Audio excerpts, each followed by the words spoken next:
जय हिंद दोस्तों कैसे हैं आप दोस्तों। आशा करते हैं कि आप अच्छे होंगे।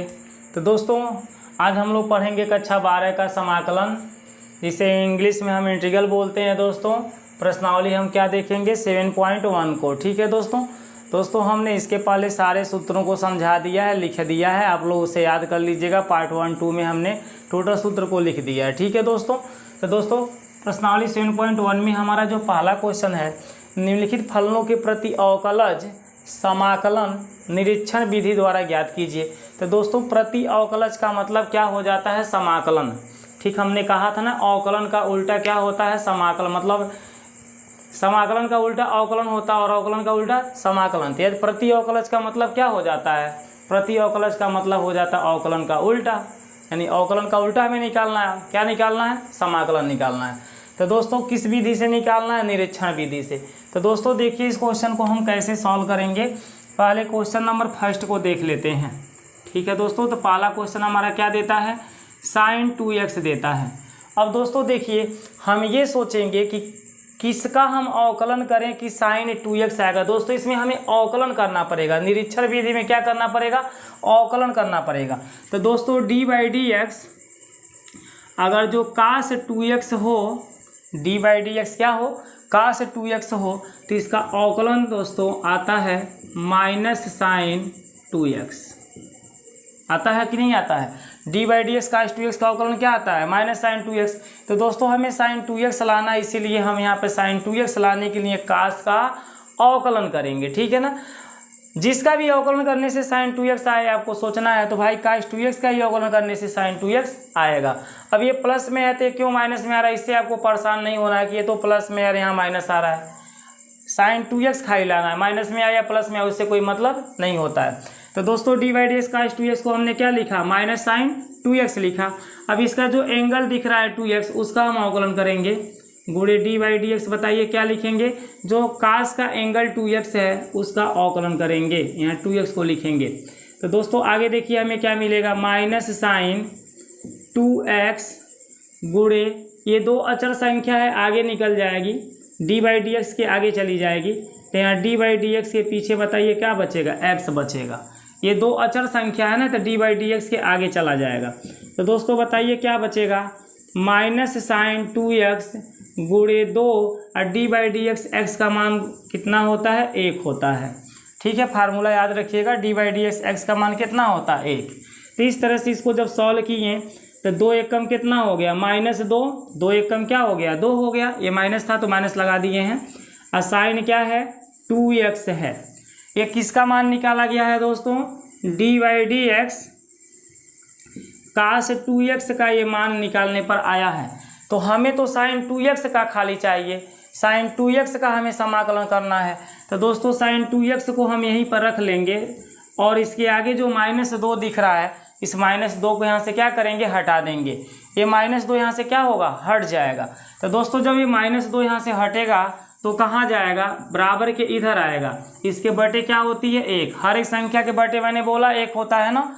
तो जब यहाँ से हटेगा तो इस साइड में उल्टा हो जाएगा। ये हो जाएगा d/dx इंटू -1/2 cos 2x। ठीक है दोस्तों, मतलब cos 2x के पास ये -2 जब हटाएंगे तो आएगा 1 का इधर गुणा हो जाएगा, 1 का गुणा करेंगे 1 आएगा, और ये 2 कहाँ चला जाएगा? नीचे। माइनस का चिन्ह 2 के आगे लगाइए तो 1 के आगे लगाइए। बराबर के बाद बताइए क्या बचेगा?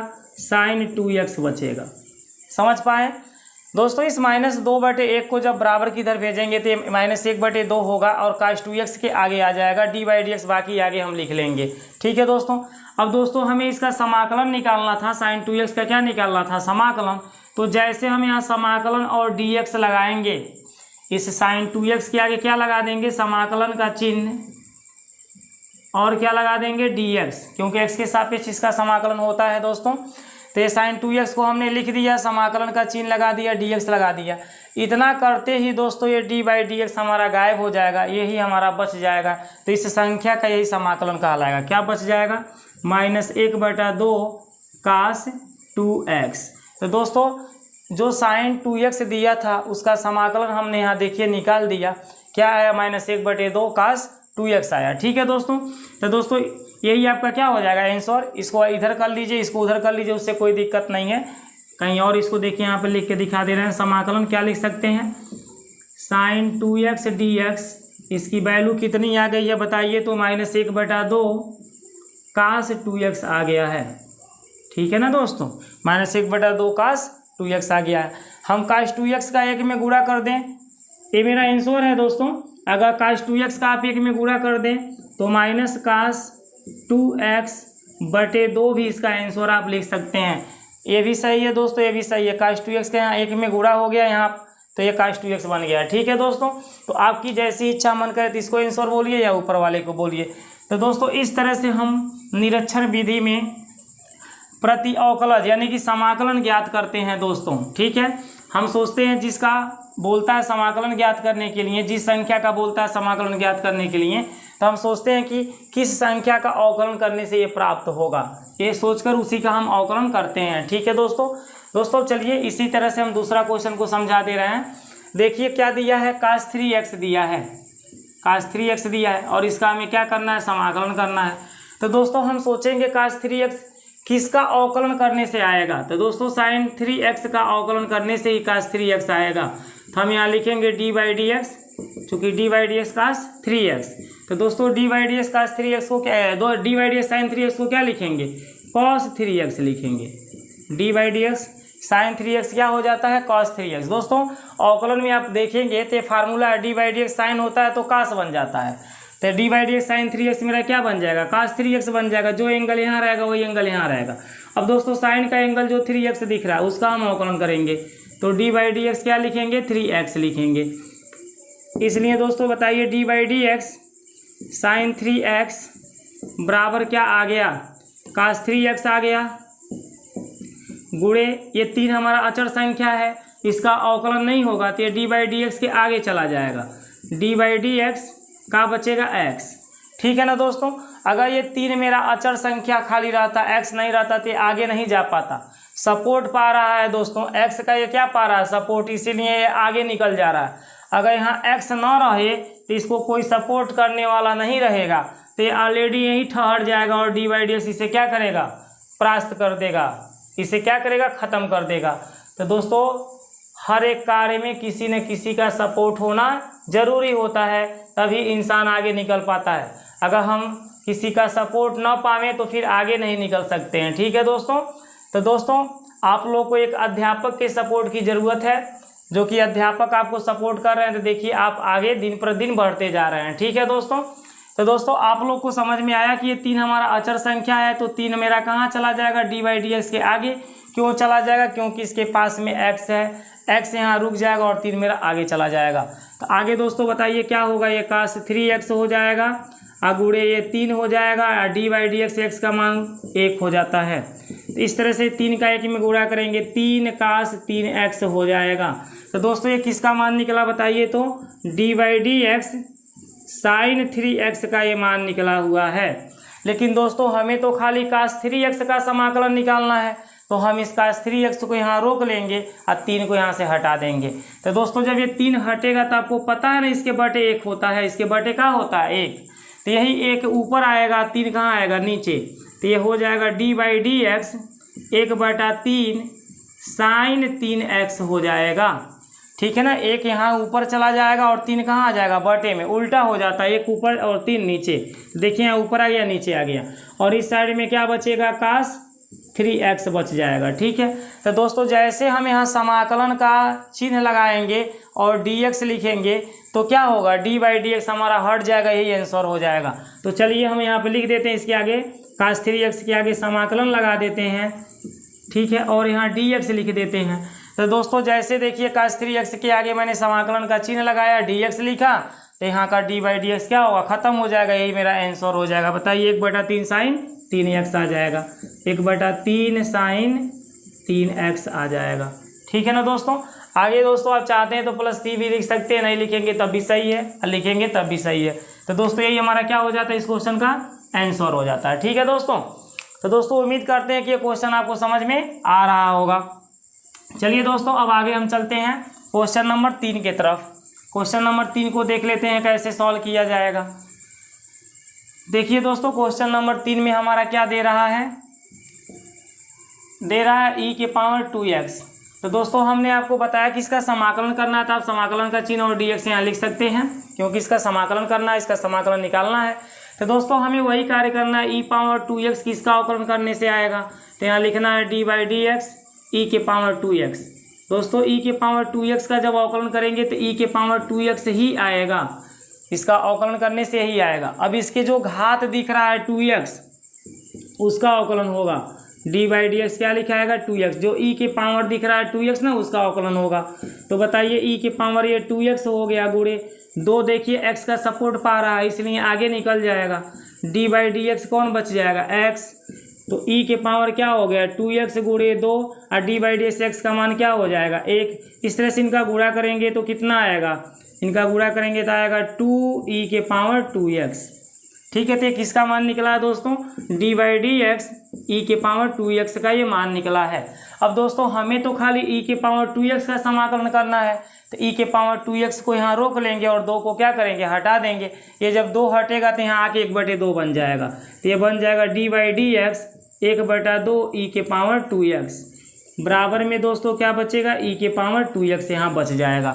ये 2 जब हटेगा तो यहाँ आके 1/2 बन जा रहा है, e के पावर 2x देखिए लिखे हैं, लेकिन इसके आगे यहाँ 1/2 आ जाएगा, क्योंकि इसके बटे 1 होता है। जब इधर आएगा तो 1 ऊपर जाएगा, 2 नीचे आ जाएगा। ठीक है दोस्तों, क्लियर होता है।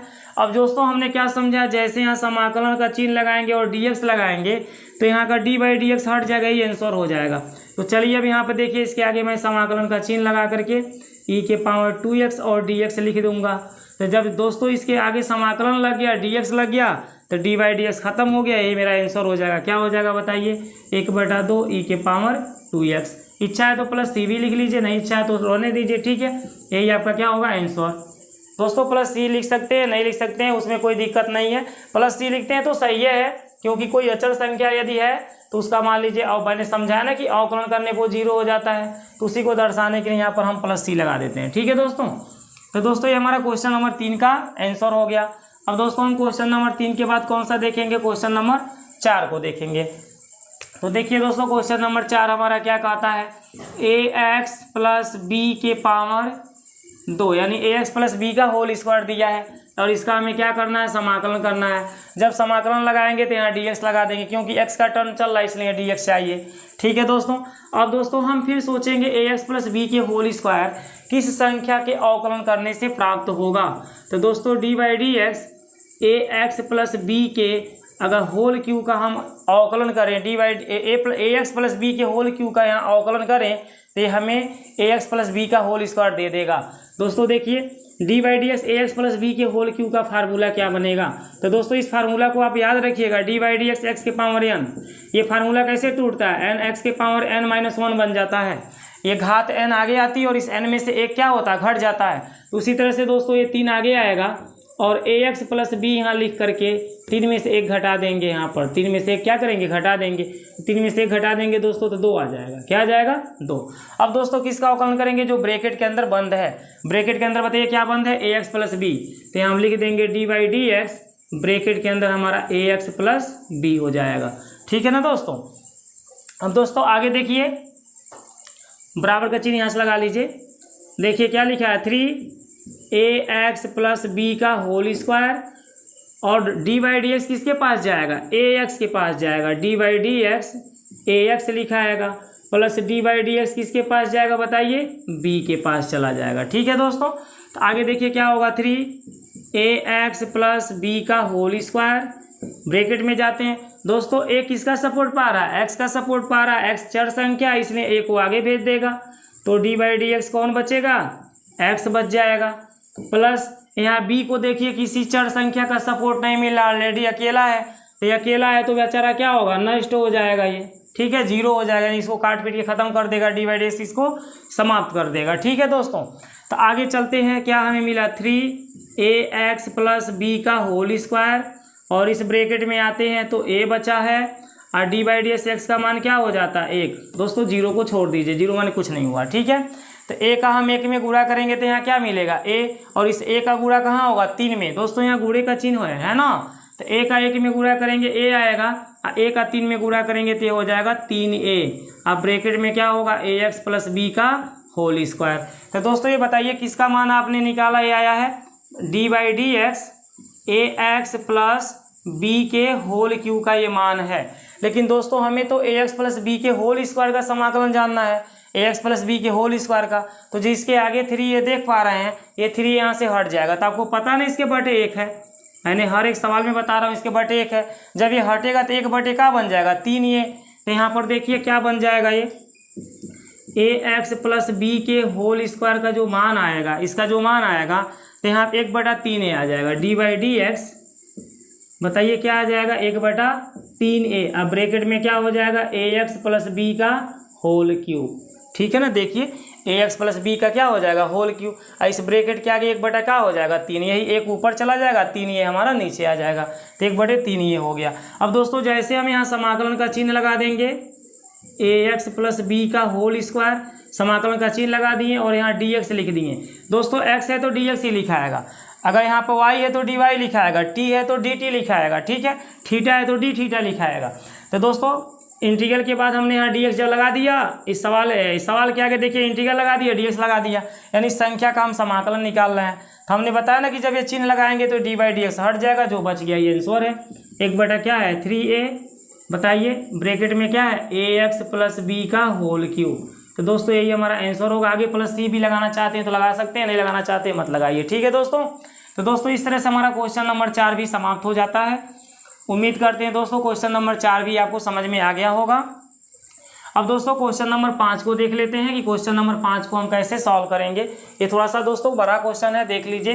क्वेश्चन नंबर 5 हमारा क्या है, integral sin 2x minus 4e के पावर 3x। दोस्तों ये टोटल संख्या का हमें क्या करना था, समाकलन, इसीलिए इसके आगे मैंने समाकलन का चिन्ह लगा दिया और dx लिख दिया है। बातें समझ में आ रही है ना। अब दोस्तों समाकलन दोनों के पास चला जाएगा, तो हो जाएगा समाकलन sin 2x dx माइनस समाकलन 4e के पावर 3x dx। ठीक है दोस्तों, समाकलन यहाँ पर भी जाएगा, समाकलन यहाँ पर भी जाएगा, ऐसे dx यहाँ पर भी आएगा, dx यहाँ पर भी देख सकते हैं आ गया है। अब दोस्तों हम क्या करेंगे, देखिए एक लाइन और, sin 2x dx, इस 4 को बाहर निकाल देंगे, समाकलन के आगे चला जाएगा, तो यहाँ समाकलन के पीछे कौन बच जाएगा, e के पावर 3x बच जाएगा, और क्या बचेगा dx। दोस्तों हमारे कहने का मतलब है कि 4 का समाकलन नहीं होगा, खाली e के पावर 3x का समाकलन होगा, इसलिए 4 हमारा आगे चला जाएगा। दोस्तों इसे समीकरण नंबर आप क्या बना दीजिएगा, 1। अब दोस्तों हम यहाँ पर आएंगे, sin 2x का हमें समाकलन करना है, तो हम सोचेंगे ना sin 2x किसका अवकलन करने पर आता है। तो दोस्तों हम लिखेंगे डी बाई डी एक्स काश 2x, ठीक है, क्योंकि डी बाई डी एक्स काश 2x क्या होता है, माइनस sin 2x होता है।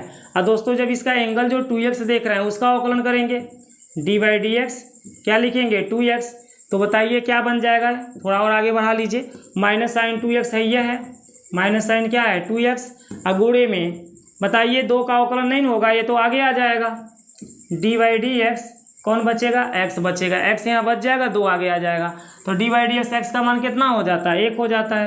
तो आपको मिल गया माइनस sin 2x गुड़े 2 गुड़े 1, डी बाई डी एक्स का मान मैंने 1 लिख दिया।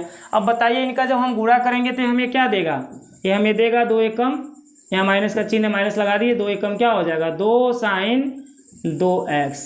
ठीक है दोस्तों, तो किसका मान निकला बताइए, तो डी बाई डी एक्स का 2x का मान निकला है। लेकिन दोस्तों हमें तो खाली sin 2x का मान चाहिए, sin 2x। तो दोस्तों जब हम sin 2x का यहाँ से मान निकालेंगे तो इस -2 को क्या करेंगे, हटा देंगे।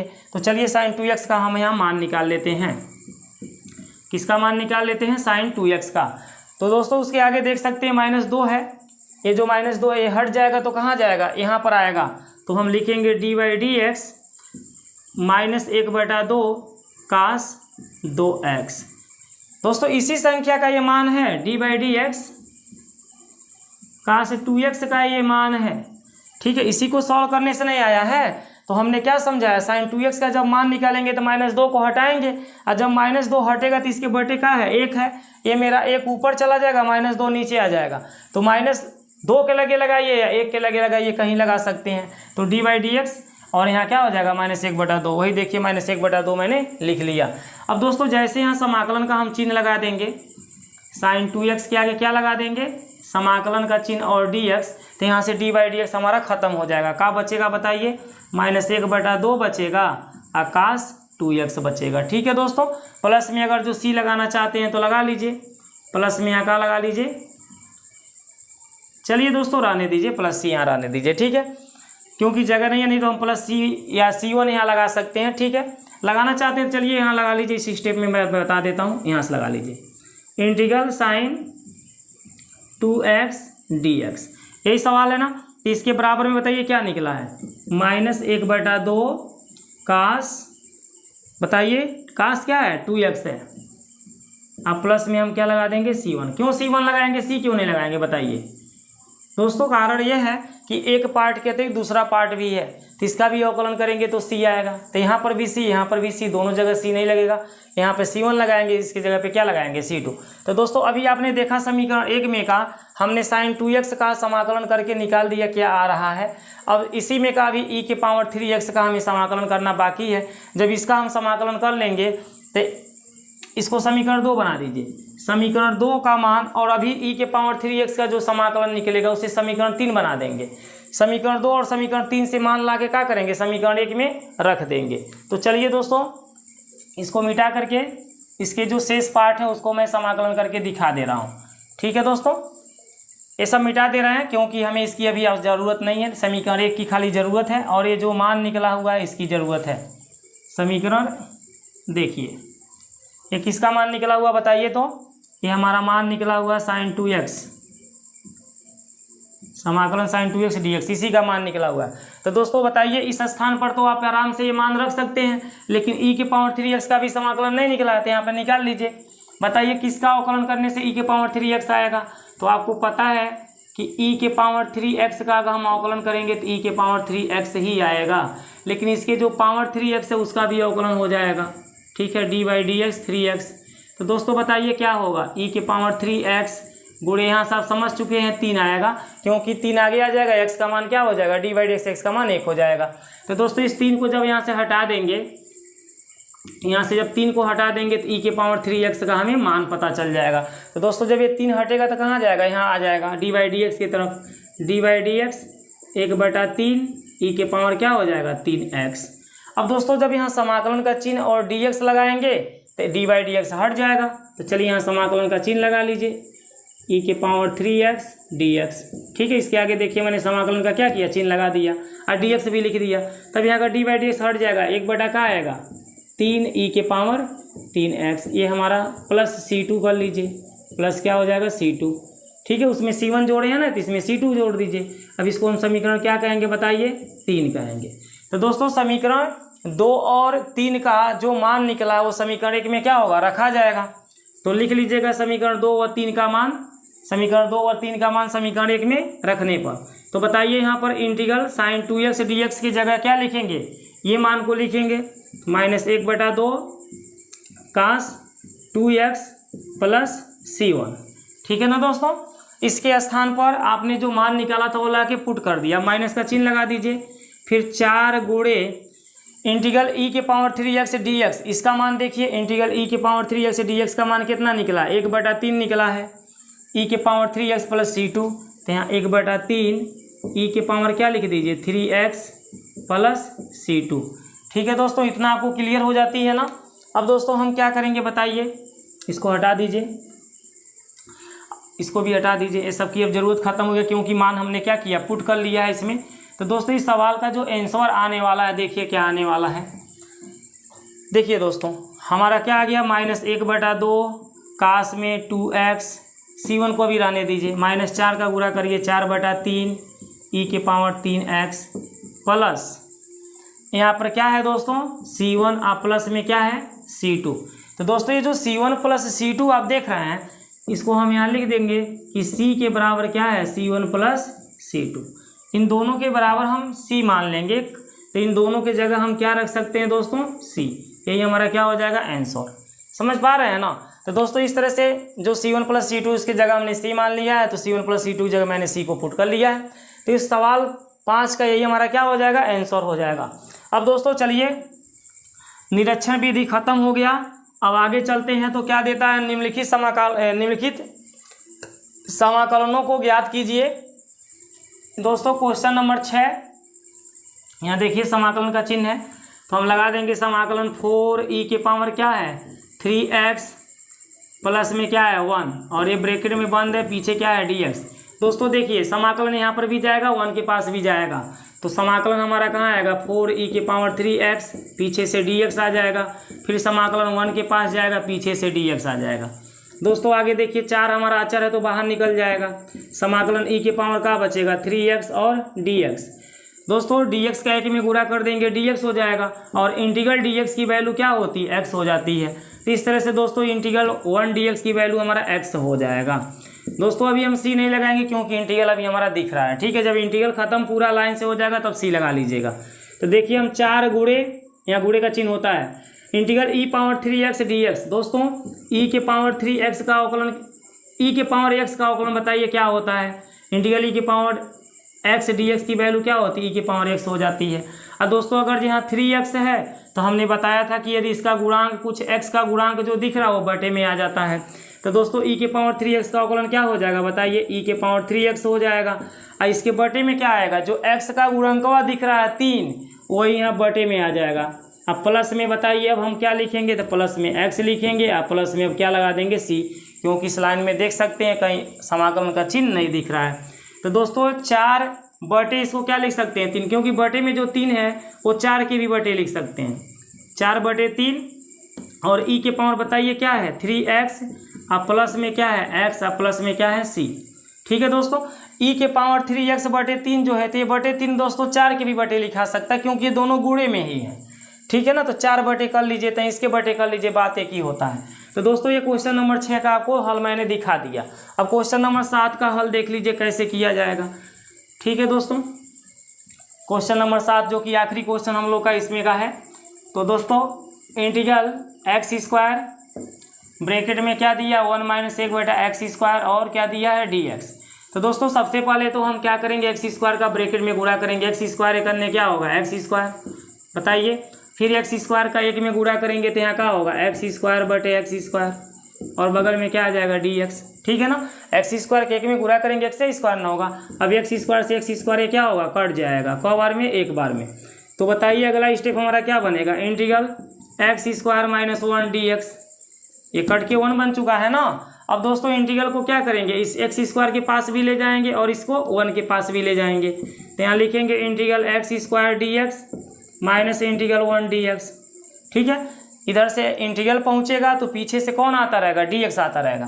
दोस्तों इंटीग्रल x² की वैल्यू क्या होगी, तो आप ये फार्मूला देखे हैं ना, इंटीग्रल x के पावर n dx को क्या लिखते हैं, x के पावर n+1 बटे में n+1 लिखते हैं, ठीक है ना। जब x पे पावर क्या है n है, तो n में हम 1 जोड़ लेते हैं, नीचे भी n में 1 जोड़ लेते हैं, अब प्लस क्या लगा देते हैं c लगा देते हैं। तो दोस्तों उसी तरह से यहाँ n का मान देखिए, इस फार्मूला से मैच कराइए, n का मान यहाँ पर क्या दे रहा है 2 दे रहा है, तो हम x के पावर क्या लिखेंगे 2 + 1, नीचे भी 2 + 1, ठीक है दोस्तों। माइनस इंटीग्रल 1 dx की वैल्यू x हो जाएगी, अभी हमने समझाया है, अब प्लस अब क्या लगा देंगे c। तो दोस्तों ये हमारा सॉल्व करने पे बताइए टोटल क्या देगा, x के पावर 3 देगा, 2 और 1 तो 3 ही होता है ना, अब बटे 2 और 2 + 1 कितना हो जाएगा 3, माइनस का x प्लस का c। तो दोस्तों इस क्वेश्चन का ये हमारा 7वां का क्या हो जाएगा आंसर हो जाएगा। दोस्तों उम्मीद करते हैं कि आपको क्वेश्चन ये समझ में आ